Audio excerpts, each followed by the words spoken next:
all I did was try to go to the movies today. That's it. Just go to the movies, see the new Dracula movie. And what happened was, is I got there a tad early, had an hour or so to kill. So where this mall is at, you know, right down the road's an indoor flea market. So I figured, hey, I'll go down and check it out. And I was there about, I don't know, 2 months ago, and thought I'd, you know, wiped out the comics that were there. So I go in and, you know, there's another box of comics where that guy was, but he's not there. So I figure I'll just flip through and, you know, see if I need to come back next weekend or something. And this guy walks over and he says that they all watch each other's little sections while they're gone and stuff, and he can make me a deal. And he said he had some comics. So I ended up going through that stuff and, you know, found some more comics, you know, more than I thought. But I've got an excellent deal on them. I couldn't let it go. Some of the stuff I couldn't believe was in there. So then, okay, I'm like, okay, I'll go to the next showing of the movie, you know. I missed the 12:30 one, the 12 o'clock one, then they had one at 2:25, and I figured I was going to get something to eat. So I go to the mall, and the mall is sort of out in the middle of nowhere. And, you know, going off, said I want a Chick-fil-A. So Chick-fil-A is closed on Sunday. So I start going down to the mall because on the other end there's a place you can get a hot dog or something. And there's a freaking card show going on. Right in the middle of the mall there's these tables set up, 2-3 guys, and they have comic books. And I hit 2 more places.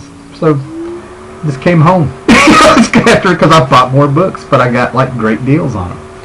So at the first flea market, here's the stuff I got. The stuff might have come to 20 bucks, if that.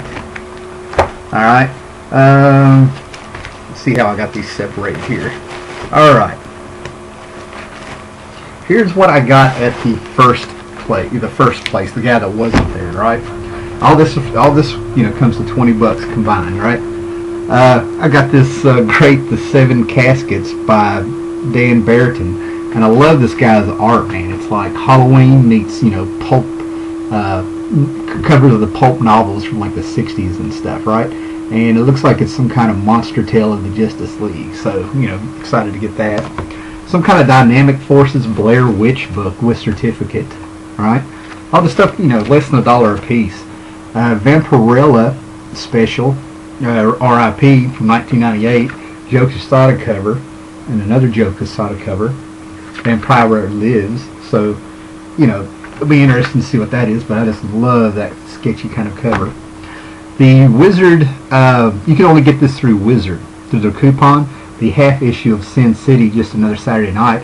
I never thought I'd lay eyes on this, you know, and yes, it comes with the Wizard certificate.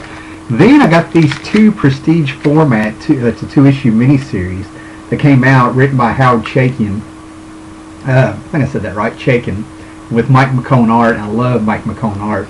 But this is sort of an Elseworld Tales, where on this world the superheroes have always been secret. It's a secret society of superheroes, and it's like the Freemasons. Anything they do anonymously, and now they're ready to come out, and is the world able to handle it?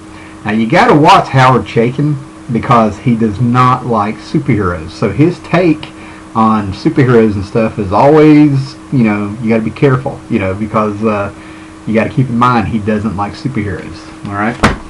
And then you know, I got some throwaway books here. Not throwaway books, but I said in the previous videos that I'm going to start trying to collect movie adaptions, and in something else I got in here, right? So I found Buckaroo Banzai #1, fighting the, you know, creatures from the 8th dimension. Peter Weller, one of my favorite actors when you think about it. You know, he was Buckaroo Banzai. He was in the recent Star Trek movie Into Darkness. He was RoboCop. You know, he was the voice of Batman in the Dark Knight Returns cartoon adaptation. All right, a beautiful copy of Gru #4. All right, from like, I think it's 1984, 1985, and I mean, nothing wrong with this. Glossy. Pages are creamy white. I mean, blew my mind, you know, just to find an earlier issue. #11, my Gru collection grows. Then I was really happy to find this. I think this was some kind of toy special or something. I'm not sure, but it's from Kitchen Sink Press. But this came out in '91, but a lot of the art is dated '89, so I don't know. But this is beautiful Mark Schultz art with Cadillacs and dinosaurs, which was now a cartoon on Saturday mornings. And Mark Schultz, I love it, man. His style is that clean Al Williamson, heavy blacks and just really tight, clean art from like the 50s and 60s and stuff, right? Just a great artist. And Scott Connor, one of my viewers and buddy that I see every now and then and stuff like that, he kind of made me pay attention to Mark Schultz because he had one of those IDW artist editions of Xenophonic Tales, I think, by Mark Schultz, and it just blew me away. I'm like, how did I miss this guy? Alright, Scout number 19 by Tim Truman, but I got this because it has a floppy disk record in it, okay? A flexi disc in it. And I've got one from his Prowler comics, and they're great. Tim Truman writes the music and his band plays it. 2 songs, 2 sides. And I got a video up if you put, the Prowler, Howlermouse the Prowler in it. I've got 2 videos showing 2 of his other songs if you want to check those out. Alright. Uh-oh. Easy. Freaking tape. Got to be gentle. Put that to the side. Alright, I got this to try to complete miniseries. This was a 4-issue miniseries, a limited access. I think this was the last, don't quote me on that, the last DC Marvel crossover that came out of DC versus Marvel, where they made the Amalgam universe where they mixed their characters. Well, Carl Kessel came on with Pat Olaf, and they did unlimited access, and he plays with time, man. It's like the Silver Age Justice League and the Silver Age X-Men, and he brings in the Teen Titans and Brotherhood of Evil Mutants. End up getting merged with the Femme Fatales, Female Furies, I think that's what they were called, from Jack Kirby's New Gods, and it's Magneto and Darkseid teaming up. Okay, all right. This is something I've always wanted to check out. Comic Quarter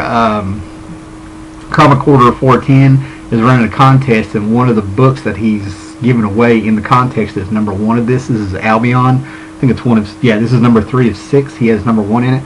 But this is Alan Moore writing with his daughter Leah Moore, and I don't even know what it's about, but I've always wanted it. It's just never popped up. Got a Superman, All-Star Superman number 1. It's a second copy. I found a Deadpool number 16 from the 1998. Is it Joe Kelly or Joe Casey? Anyway, run. Always cool to find those. With Deadpool being hot. Cannot believe I found this. This is Marvel's number 4. In prime condition, considering it's bagged and board. I always grab these when I see them. It blows my mind.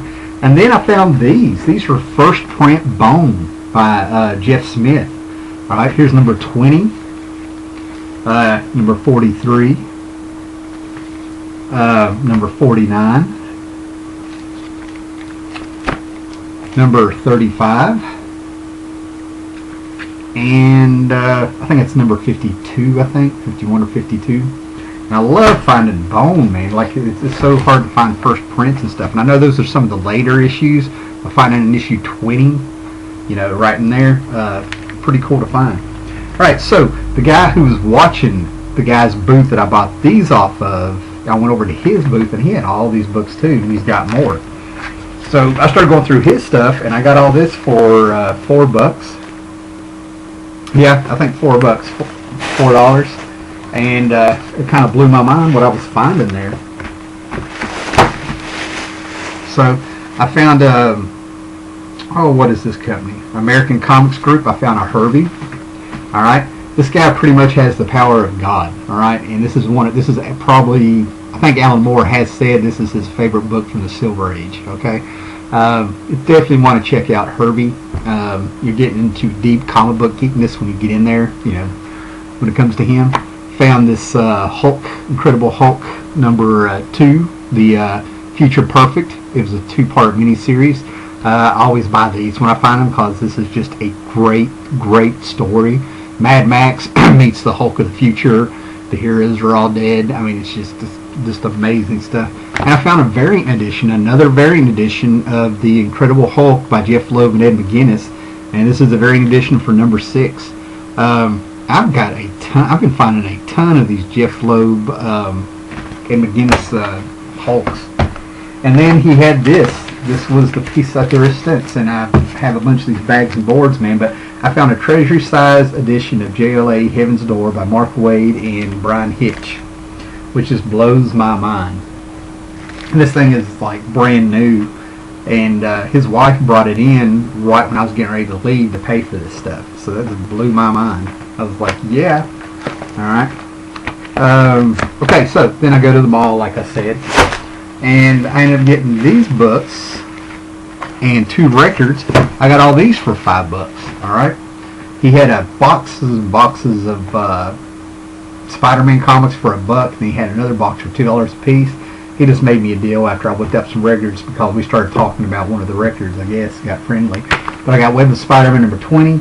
This is the other series of books that I'm trying to collect all of. It's the 25th anniversary issues of Marvel Comics from 1986. They all have the border on them, and it's usually some kind of profile. And Spider-Man had 2 or 3 books at the time, so you know they had to mix it up.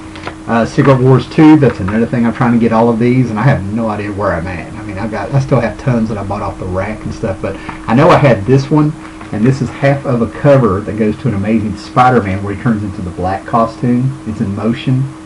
Beyonder turned this whole building into gold, you know. And the gold collapsed, and there's people to save and all this stuff. And Spider-Man, when you get to the Amazing Spider-Man issue, this motion that he's doing here, he ends up turning into the black costume, and it mirrors this one. John Byrne did those covers. I found another variant edition of Incredible Hulk number 10, and this is where this connects to the previous issue, and it's the Offenders versus the Defenders. So you know, Hulk fights Green Hulk, Tiger Shark fights Namor, Baron oh my god, I went blank. Baron Anyway, the Baron here fights Doctor Strange, and then of course, you know, Terex fights Silver Surfer. And then then where we were talking about the regular team, giving me these for $1 a piece. Demon number 3 by Jack Kirby. And then this is the stuff I like, the Super DC Giant. It's numbered S25. These have some weird numbers on them, but it's a bunch of reprints of Jack Kirby's Challengers of the Unknown pre-Marvel. Okay, this is pretty much the blueprint for the Fantastic Four, no matter how you cut it. All right. But then he gave me, and then I bought these records off of him. Like I said, $5 for all this, man. But we start talking about Mojo Nixon, and I'm sitting there, and I'm like, yeah, I know Mojo Nixon. He's like, you know Mojo Nixon? I'm like, yes, I know Mojo Nixon. I listened to Mojo Nixon when I was listening to the Dead Milkmen in the '80s. Got a deal right there. You know, I mean, you know, the Dead Milkmen even has a song where they talk about Mojo Nixon. You know, just great stuff. Elvis is everywhere. And my favorite song was I'm going to dig up Howlin' Wolf, so I'm hoping that sounds as good as it did in high school. Alright, and then I found this. I think this is from 1981, SCTV, Second City Television. I think they were a comedy group up in Canada, kind of their version of SNL, but not a rip-off of SNL. You know, they had their own style. You Canadians know what I'm talking about, but this is, you know, Doug and Bob McKenzie.